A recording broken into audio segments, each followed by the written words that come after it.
Bismillahirrahmanirrahim. Assalamualaikum warahmatullahi wabarakatuh. Perkenalkan, saya Dan Nugroho, NPM 2335 Pada kesempatan kali ini, saya akan mempresentasikan tugas daripada matkul Praktikum Organisasi dan Arsitektur Komputer. Baik, pada tugas kali ini saya merupakan NPM ganjil, di mana tugas kali ini yang pada soal pertama pengaruh ukuran blok untuk berbagai ukuran cace. Dengan prosedur menjalankan SMP charge dengan kriteria prosesor in SMP 1, cache protokol Messi, scan for bus arbitration random, worldwide bits 32, main memory size 2 MB, block in memory will be vary. Dalam konteks ini, yang berarti main memory size-nya harus 2 MB. Bagaimanapun berikutnya, apakah dia nanti 32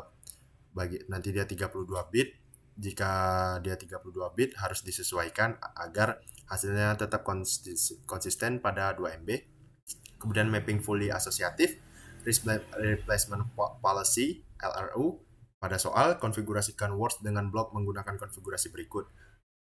Konfigurasi 8 bit menggunakan 32 byte, 16, 32, 64, 128, 256, 512, dan 1024 menggunakan block size 4096 byte.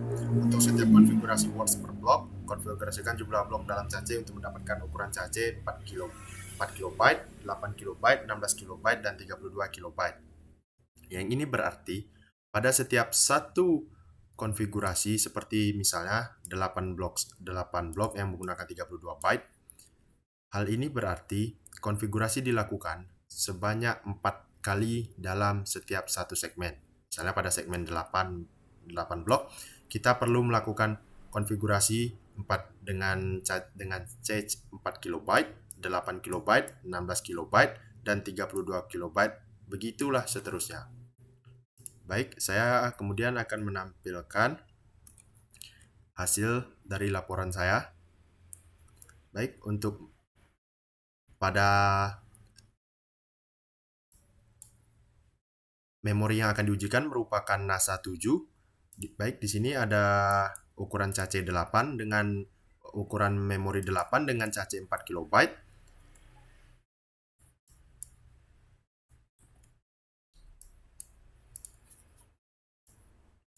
Hasil yang didapatkan dengan hitnya 73.908 dan miss-nya 26.092%. Pada RAM 8 dengan cache 8 kilobyte terdapat hits 74.609 dan miss 25.391. Pada cache 16 kilobyte terdapat 74.717 hits dengan miss 25.283. Pada 32 kilobyte terdapat hits 74.717 dan miss 25.283. Pada ukuran 16 byte dengan cache 4 kilobyte terdapat 83.935 dengan miss 16.065%.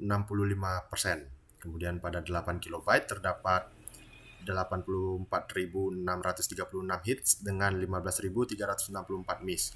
Pada 16 kilobyte terdapat 85.013% hits dengan miss 14%, 14,987%. Pada 32 kilobyte terdapat hits 85.013% dan miss 14.987%.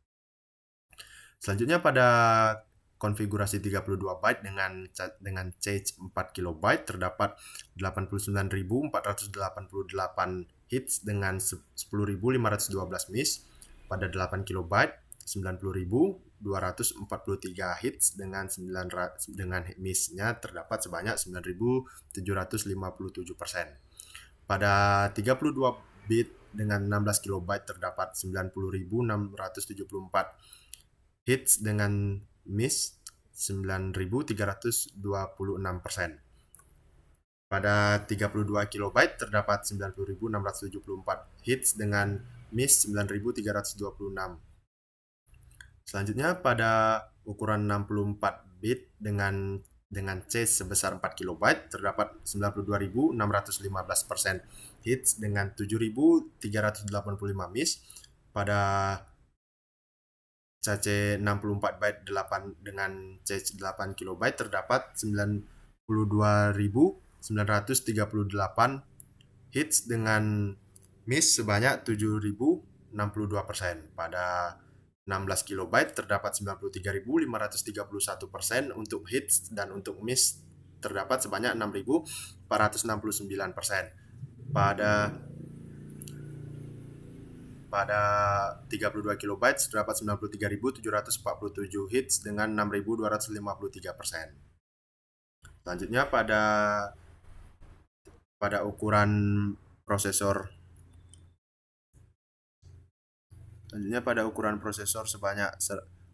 selanjutnya ukuran words by block 128 pada cache 4 kilobyte terdapat hasil berupa 92.507 untuk hits dan 7.493 untuk miss. Pada 8 kilobyte cache terdapat 94.501% hits dan 5.499% miss. Selanjutnya pada 16 kilobyte terdapat 94.609 hits dan 5.391 miss. Pada 32 kilobyte cache terdapat 95.310% hits dengan 4.690 miss. Pada ukuran cache 256 terdapat 93.100% hits dan 6.900% miss. Pada ukuran 8 kilobyte terdapat 96.119% hits dengan 3.881 miss. Selanjutnya pada ukuran 16 kilobyte terdapat 96.388 hits dengan 3.612 miss. Pada ukuran 32 terdapat 96.927 dengan hits, kemudian miss-nya terdapat sejumlah 3.073% hits. 3.073% miss. Selanjutnya pada ukuran cache NASA dengan words by block 512 dengan menggunakan cache 4 kilobyte terdapat hasil berupa 88.841% hits dengan total miss sebanyak 11.159%. Pada ukuran cache 8 kilobyte terdapat hasil berupa hits 94.016% dengan miss 5.984%. Pada ukuran cache 16 kilobyte terdapat 96.981% dengan hasil berupa hits, sementara pada hasil miss-nya terdapat sejumlah 3.019%. Pada ukuran 332 kilobyte terdapat hasil hits berupa 97.520% dan miss sebanyak 2.480%. Kemudian pada ukuran cache NASA 7 dengan words by block 1024 dan dilengkapi dengan cache 4 kilobyte terdapat hasil berupa 52.345% untuk hits dan 47.655% untuk miss. Pada cache 8 kilobyte terdapat hasil berupa 89,919% hits. Pada miss terdapat 10,81% hits. Pada pada 16 kilobyte cache terdapat hasil berupa hits 94.771% dengan miss 5.229%. Pada 32 kilobyte terdapat hasil berupa 97.844 hits dengan miss 2.156%. Baik, setelah tadi saya mempresentasikan hasil daripada konfigurasi yang telah saya lakukan sesuai soal, kemudian terdapat beberapa pertanyaan pada soal pertama. Yang pertama, apakah miss rate meningkat atau menurun dengan meningkatnya ukuran blok untuk berbagai cache? Mengapa? Ukuran hits meningkat seiring dengan meningkatnya blok maupun cache pada tiap prosesor. Hal ini dikarenakan saat sebuah prosesor menerima kapasitas penyimpanan yang lebih besar, membuat kinerja prosesor menjadi lebih baik. Sementara pada miss rate terjadi penurunan tiap kenaikan blok maupun cache dikarenakan jumlah data yang disimpan dalam cache juga meningkat. Oleh karena itu, kemungkinan data yang dibutuhkan telah berada di dalam cache sehingga akses ke main memori utama juga akan semakin jarang. Berarti miss rate akan menurun. Bagaimana konsep kerjanya? Konsep kerjanya itu ketika sebuah main memory dibekali dengan words by block yang tinggi dan dengan cache yang tinggi, hal ini akan berpengaruh pada efektivitas kerja daripada main memory itu, seperti yang telah saya sebutkan sebelumnya. Selanjutnya pada nomor 2, apakah pollution point muncul dalam percobaan ini? Apakah pengaruh pollution point terhadap bertambah atau berkurangnya miss rate seiring dengan bertambahnya ukuran cache? Jelaskan.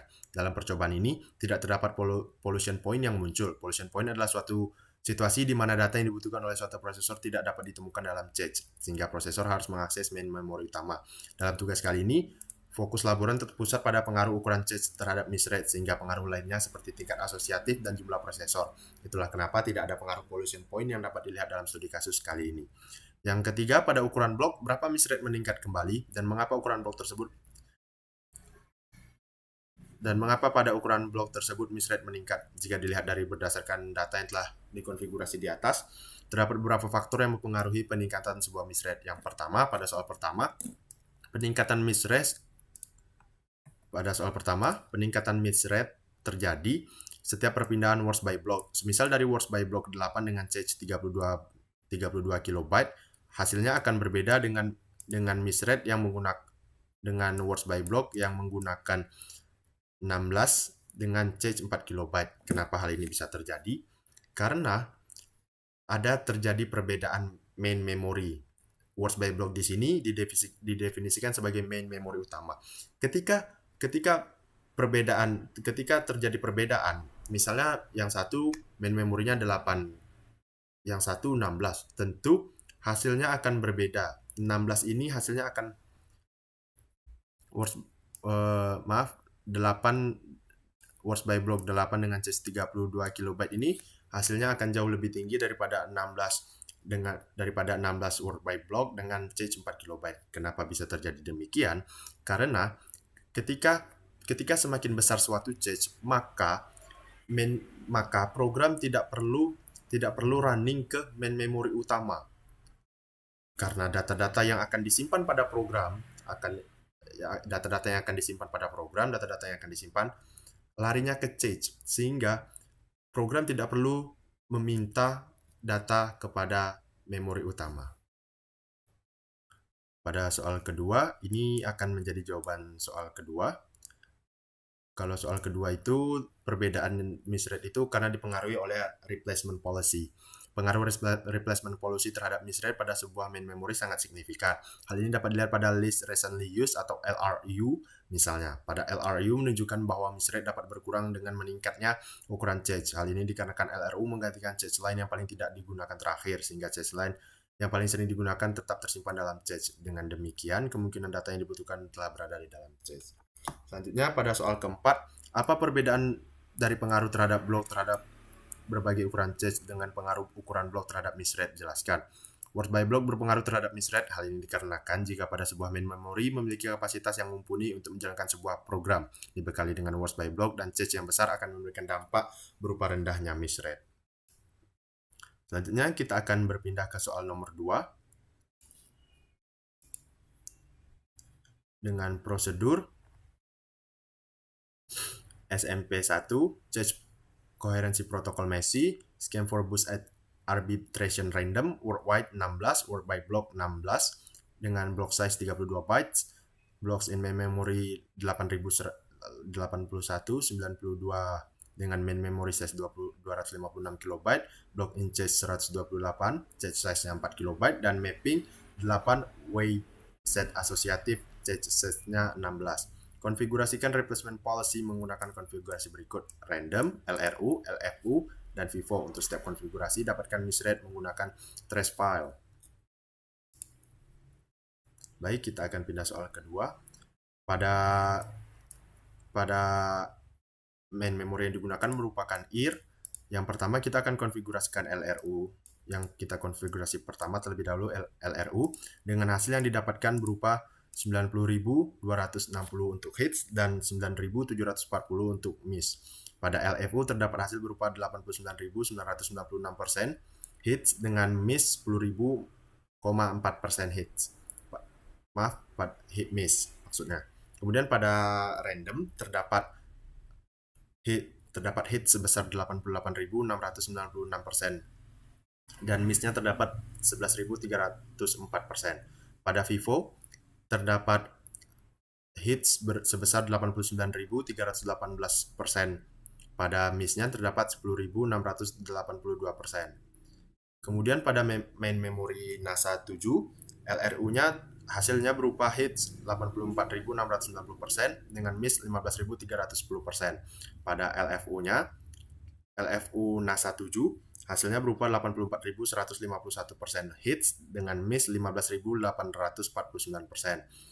Pada random terdapat 83.774 dan miss 16.226. Pada Vivo terdapat 84.474% hits dengan 15.526% miss. Kemudian pada main memory SWM terdapat LRU. Jika kita konfigurasi LRU terdapat hasil berupa 80.310 hits dengan miss sebanyak 19.690%. Pada LFU terdapat 80.140% dengan miss 19.680. Pada random terdapat 73.390% hits dengan miss 20.610%. Pada Vivo terdapat hasil berupa 79.990% hits dengan miss 20.010%. Pada main memory MDLJD pada bagian LRU, jika kita konfigurasi LRU yang pertama terdapat hasil berupa 85.210% hits dengan miss 14.790%. Pada bagian LFU terdapat hasil berupa 85.070% dengan miss 14.930. Pada random terdapat hasil berupa 84.335% dengan hits sementara pada missnya berupa 15.665%. Pada Vivo terdapat hasil berupa 84.905% dengan miss 15.095%. Baik, setelah tadi kita menampilkan hasil, kemudian saya akan menjawab soal kedua. Soal kedua dari sebanyak 4 soal. Yang pertama, apakah yang dimaksud dengan replacement policy? Bagaimana kegunaan atau pengaruh terhadap kinerja sistem? Replacement policy atau kebijakan penggantian adalah aturan atau strategi yang digunakan oleh sistem komputer untuk menentukan kapan dan elemen mana dalam memori atau cache yang harus digantikan oleh elemen baru. Kebijakan ini sangat penting dalam berbagai konteks, termasuk manajemen memori pada sistem operasi, manajemen cache pada prosesor, dan manajemen data dalam penyimpanan sekunder. Pengaruh terhadap kinerja sistem yang pertama ada efisiensi memori, yang kedua ada waktu respon, yang ketiga ada throughput system, dan yang keempat ada penggunaan sumber daya. Pemilihan kebijakan penggantian yang tepat sangat bergantung pada karakteristik beban kerja dan aplikasi yang berjalan pada sistem. Oleh karena itu, pemahaman yang baik tentang pola akses data aplikasi dan evaluasi kebijakan penggantian dalam konteks spesifik sangat penting untuk mengoptimalkan kinerja sistem. Pertanyaan kedua, secara umum manakah replacement policy dengan miss rate terbaik dan mana yang paling buruk? Secara umum, optimal replacement policy memiliki miss rate terbaik karena ini menggantikan elemen yang tidak akan digunakan paling lama di masa depan. Sedangkan random replacement yang paling buruk ada pada random replacement, bisa digunakan sistem yang dinamis dan sulit diprediksi, tetapi umumnya memberikan kinerja yang lebih buruk dibanding kinerja lainnya. Yang ketiga, analisis apakah setiap trace file memengaruhi kinerja dari masing-masing replacement policy. Analisis pengaruh apa manfaat kinerja seluruh replacement policy terjadi untuk semua tolak ukur atau bergantung pada file trace-nya. Analisis pengaruh file trace terhadap kinerja replacement policy sangat penting untuk memahami bagaimana kebijakan penggantian memori berinteraksi dengan pola akses yang berbeda. Pengaruh file size terhadap kinerja replacement policy yang pertama ada pola akses data, LRU, least recently used. Kinerja RLU sangat dipengaruhi oleh pola akses data yang menunjukkan lokalitas temporal, di mana data yang baru saja diakses kemungkinan besar akan diakses lagi dalam waktu dekat. Trace file. Kemudian ada LFU, least frequently used, lebih efektif untuk trace file yang menunjukkan lokalitas frekuensi. Kemudian ada FIFO, first in first out, menggantikan data berdasarkan urutan tanpa masuk mempertimbangkan pola akses selanjutnya. Trace file yang memiliki pola akses yang sangat regular dan predictable mungkin tidak terlalu merugikan FIFO. Tetapi secara umum FIFO tidak mempertimbangkan lokalitas akses karena bisa tidak efisien. Kemudian random replacement tidak mempertimbangkan pola akses sama sekali sehingga kinerjanya sangat tidak konsisten dan biasanya buruk dibandingkan kebijakan lainnya. Kemudian ada optimal replacement atau UOPT, selalu memberikan misrate terbaik secara teoritis untuk setiap trace file karena menghentikan elemen yang tidak digunakan paling lama di masa depan. Kinerja keseluruhan replacement policy tidak seragam untuk semua tolak ukur dan sangat bergantung pada trace file yang digunakan. Evaluasi dan pengujian empiris pada trace file nyata dan simulasi yang mencerminkan beban kerja sebelumnya sangat penting untuk menentukan kebijakan penggantian yang paling sesuai. Optimal replacement policy tetap sebagai tolak ukur teoritis terbaik, tetapi implementasi praktis harus dipertimbangkan karakteristik. Yang kemudian soal kelima, kesimpulannya, apakah penggunaan replacement policy yang konkret meningkatkan kerja sistem? Jika jawabannya adalah ya, secara umum yang merupakan langkah dengan lebih manfaat dari random LRU, dari random ke LFU, atau dari random ke FIFO. Mengapa? Penggunaan replacement policy sangat konkret secara umum memang meningkatkan kerja sistem. Hal ini karena kebijakan penggantian yang lebih cerdas dapat secara signifikan mengurangi misread, meningkatkan efisiensi memori, dan akhirnya memperbaiki kinerja sistem secara keseluruhan. Perbandingan langkah-langkah random dan dengan kebijakan lain dari random ke LRU memberikan peningkatan kerja yang paling signifikan karena pola akses data banyak aplikasi menunjukkan lokalitas temporal. Dari random ke LFU memberikan manfaat besar di situasi di mana data yang sering diakses tetap relevan untuk waktu yang lama. Dari random ke FIFO memberikan peningkatan kerja dibandingkan random replacement, tetapi mungkin tidak sebesar peningkatan dari LRU atau LFU. Mengapa LRU memberikan manfaat lebih? Pola akses umum.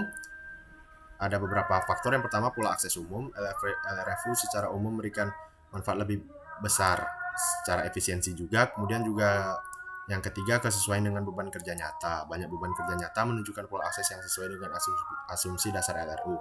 Kesimpulan akhir, secara umum langkah dari random ke LRU akan memberikan manfaat kerja yang lebih besar dibandingkan dengan langkah dari random ke LFU atau dari random ke FIFO. LRU cenderung lebih efektif dalam mengurangi misread dan meningkatkan kinerja sistem karena memanfaatkan lokalitas temporal yang umum dan pola data sesuai aplikasi.